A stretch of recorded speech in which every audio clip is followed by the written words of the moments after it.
భార్య వచ్చింది, అమ్మ నాన్నలను దూరం చేసింది, భార్య వచ్చింది, అన్నదమ్ములను విడగొట్టింది. ఇవి చాలాసార్లు వింటుంటా నేను. సొసైటీ మాట్లాడుతుంటుంది. వర్స్ట్ కేసు ఏంటంటే అమ్మ నాన్నలు కూడా మాట్లాడుతుంటారు, అన్నదమ్ములు మాట్లాడుతుంటారు, ఈ బతుంటాడు చూడు అతను కూడా మాట్లాడుతుంటాడు. నేను పెళ్లి చేసుకున్నా, నా భార్య వచ్చింది, మా అమ్మ నాన్నలు దూరం అయినరు, వాళ్ళని దూరం ఉంచుతుంది, వాళ్ళని గలవనిస్తలేదు, మా తమ్ముతో గలవనిస్తలేదు, ఫ్రెండ్స్ని దూరం చేసింది.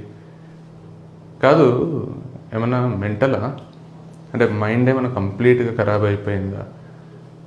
కాదు, నీకంటూ ఒక క్యారెక్టర్ అనేది కానీ, ఒక సెల్ఫ్ రెస్పెక్ట్, లేకపోతే ఒక ఏమంటారు స్ట్రాంగ్ క్యారెక్టర్ అనేది లేదా అసలు? అంటే ఒక ఒపీనియన్ లేదా నీకు? నీ భార్య వచ్చింది కరెక్టే, మీ అమ్మ నాన్నలకు దూరంగా ఉంటున్నావు అనుకుందాం. కాదు, భార్య వచ్చింది అందుకు అమ్మ నాన్నలకు దూరంగా ఉంటున్నా అని భార్య మీద వేస్తున్నావు. అంత వీకా నువ్వు. నీకు దూరంగా ఉండబుద్ధి అయితే ధైర్యంగా నాకే మీరు నచ్చుతలేరు, మీకు దూరంగా ఉంటున్నా అని చెప్పు. లేదు, మీ అన్నదమ్ములతో అక్క చెల్లెలతో చక్కగా కలుస్తలేవు, మాట్లాడుతున్నావు అంటే నాకే మాట్లాడబుద్ధి అయితే లేదు కాబట్టి మాట్లాడతలేనని చెప్పు. లేకపోతే ధైర్యంగా నాకు నా భార్య ఎక్కువ, నాకు భార్యతోని ఎక్కువ బెనిఫిట్స్ ఉన్నాయి, నాకు భార్యతోని ఎక్కువ సంతోషాలు ఉన్నాయి, ఎక్కువ సుఖాలు ఉన్నాయి, నాకు నా భార్య పిల్లలు మేము ఒక ఫ్యామిలీ అవుతాం, మేము మస్తు ఎంజాయ్ చేస్తున్నాం లైఫ్, అందుకే మీతో ఎక్కువ కలుస్తలేను, ఎక్కువ మాట్లాడతలేను, ఎక్కువ ప్రేమ చూపిస్తలేను, ఎక్కువ బాధ్యతలు తీసుకుంటలేను, నాకు మిమ్మల్ని ఎక్కువ చూడబుద్ధి అయితే లేదు, చిన్నప్పటి నుంచి చూసినా కదా, మస్తు టైం స్పెండ్ చేసినా కదా, ఇప్పుడు నాకంటే ఒక ఫ్యామిలీ ఉంది, మేము హ్యాపీగా ఉన్నామని చెప్పు. కానీ కలిసిన ప్రతి ఒక్కరికి నా భార్య వల్ల విడిపోయినా నువ్వు చెప్పడం ఏంది? మీ తల్లిదండ్రులు, మీ అన్నదమ్ములు వాళ్ళు నాకు నా తమ్ముడు దూరం అయిందనో, నాకు నా కొడుకు దూరం అయిందనో వాళ్ళు బాధపడ్డం ఏంది? వాళ్ళకు ఒక్కసారి ఎక్స్ప్లెయిన్ చేసేసాయి. దీనికి మొత్తం కారణం నీ భార్య కాదురా. నువ్వు స్ట్రాంగ్ క్యారెక్టర్ అయితే నీ భార్యకి ఎక్స్ప్లెయిన్ చేస్తుంటివి, వాళ్ళు లేకుండా నేను బతకలేను, వాళ్ళతోనే బతుకుతా, అయితేనే పెళ్లి చేసుకుంటా అని చెప్తుంటివి, లేదా పెళ్ళైనాకన్నా చెప్తుంటివి మనం అందరం కలిసి ఉందాం, లేదా పైన కింద ఉందాం, పక్క ఇంట్లలో ఉందాం, లేదా వారానికి 2-3 సార్లు కలుస్తూ ఉందాం, ప్రేమ ఆప్యాయతలతో ఉందామని చెప్తుంటివి. చెప్తలేవు, మొత్తం దూరం అయిపోయినావు, వాళ్ళని పట్టించుకుంటలేవు. మళ్ళీ ఒక సింపతి కోసమో దేనికోసమో నా భార్య వల్ల నేను పట్టించుకుంటలేను, నా భార్య వల్ల వాళ్ళని కలుస్తలేను, నాకైతే విపరీతమైన ప్రేమనే ఉంది అంటే నువ్వే కదా, ఇంకొకరు కాదు కదా. అది నువ్వే అయినప్పుడు నువ్వు మార్చుకో సిచ్యువేషన్ని.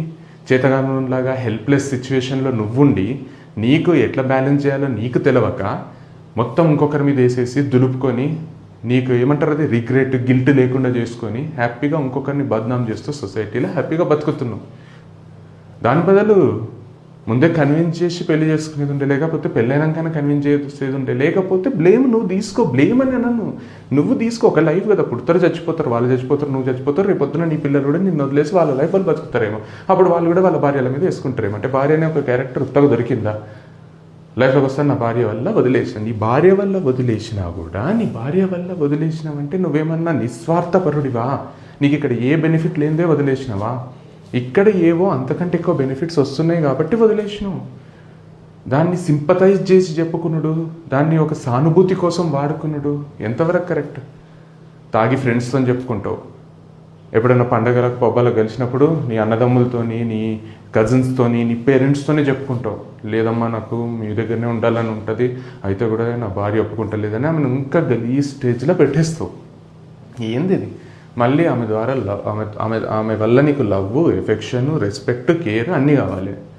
నువ్వు చేసేదేమో వెనక పనులు ఇవి. అర్థం చేసుకో. ఉండబుద్ధి అయితే అందరు కలిసి ఉండబుద్ధి అయితే క్లియర్గా కరాఖండిగా చెప్పేసి అందరం కలిసి ఉందాం పెళ్ళైనాక, నాకు అట్లనే ఇష్టం, అయితేనే చేసుకుంటా అని చెప్పేసి, నాకు అట్లా వద్దా అంటే ఆ పిల్లకు ఇంకొకరు దొరుకుతారేమో, వాళ్ళని పెళ్లి చేసుకుంటుంది, వేరుగా ఇద్దరే ఉండేటోళ్ళు. లేదు అంటే పిల్లని పెళ్లి చేసుకునేటప్పుడు నాకు ఇట్లా వేరుగా ఉండాలి, నాకు ఒక న్యూక్లియర్ ఫ్యామిలీ ఇష్టం అంటే ఒప్పుకున్నప్పుడు నీ రెస్పాన్సిబిలిటీగా తీసుకొని అది నీ డిసిజన్గా ఉండు. అంతేగాని ఇంకొకరు వచ్చిండ్రు, విడగొట్టిండ్రు అని ఎవరైనా మాట్లాడుతుంటే కూడా చెప్పు, అరే నా భార్య వల్ల కాదు, నాకే వేరు ఉండబుద్ధి అయింది, నాకే కొట్టాటం తప్పించుకొని ఉండబుద్ధి అయింది, లేకపోతే నాకే వేరు ఉండి కూడా ప్రేమగా ఉండబుద్ధి అయింది అని చెప్పు. అంతేగాని మాటికి ఇంకొకరి మీద వేసి ఏంది అంటే చిల్లర లేదా చెప్పు? అంటే నీది చిల్లర క్యారెక్టర్ కదా, అర్థం చేసుకో. నిజంగానే చెప్తున్నా. అంటే ఇదేదో సెన్సేషన్ చేయాలనో లేకపోతే ఏదో మాట్లాడాలి కాబట్టి మాట్లాడతలేదు. నిజంగానే ఆలోచించి చూడు, లాజికల్గా ఆలోచించు. ఒకరి కోసం ఒకరిని వదిలేసినప్పుడు, వీళ్ళ కోసం వదిలేసినప్పుడు ఇంకా విషయాన్ని మర్చిపోవు. వీళ్ళకే మొత్తం నీ ప్రేమ, ఆప్యాయత, టైము, డబ్బు అన్నీ ఇచ్చుకుంటే జీవితాంతం గడిపేస్తాయి. అంతేగాని వీళ్ళ వల్ల వదిలేసి వాళ్ళకు వీళ్ళ గురించి చెప్పుకుంటా ఏం బతుకు చెప్పేది? కొంచెం చిల్లరనే ఉంది ఆలోచిస్తే. ఎందుకంటే ఎట్లుందంటే ఇది ఇప్పుడు నీ భార్య ఇంకొకరిని లవ్ చేసి నిన్ను పెళ్లి చేసుకుందనుకో, నిన్ను పెళ్లి చేసుకొని నేను నీ కోసమే నన్ను వదిలేసిన, నాకు వాడంటే కూడా ఇష్టమే ఉండే అయినా వదిలేసిన అని నీతో చెప్తూ, లేకపోతే అతనితో ఎప్పుడైనా కలిసినప్పుడు పోయి నా భర్త వల్ల నిన్ను వదిలేయాల్సి వచ్చింది, లేకపోతే నీతో మాట్లాడుతూనే ఉంటుంటే అని అతనికి పోయి చెప్తుంటే ఎంత గలీజ్గా చిల్లరగా ఉంటుందో. నువ్వు నీ పేరెంట్స్కి దూరం అయ్యో, నీ అన్నదమ్ములకు అక్క చెల్లెలకు దూరం అయ్యి వేరే వాళ్ళకు పోయి నా భార్య వల్ల వదిలేసిన, నా భార్య వల్ల దూరం అయినా అని చెప్పుకోవడం కూడా అంతే చిల్లర ఉంటుంది. అర్థం చేసుకో.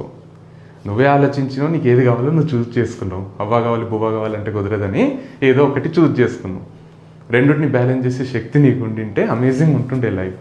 చేతగాలేదు కాబట్టి ఏదో ఒకటి చూస్ చేసుకున్నావు. అట్లాంటప్పుడు నాకు చేతగాలేదని నీ మీద నువ్వు బ్లేమ్ వేసుకొని ఒప్పుకొని బతుకు రెస్ట్ ఆఫ్ ది లైఫ్.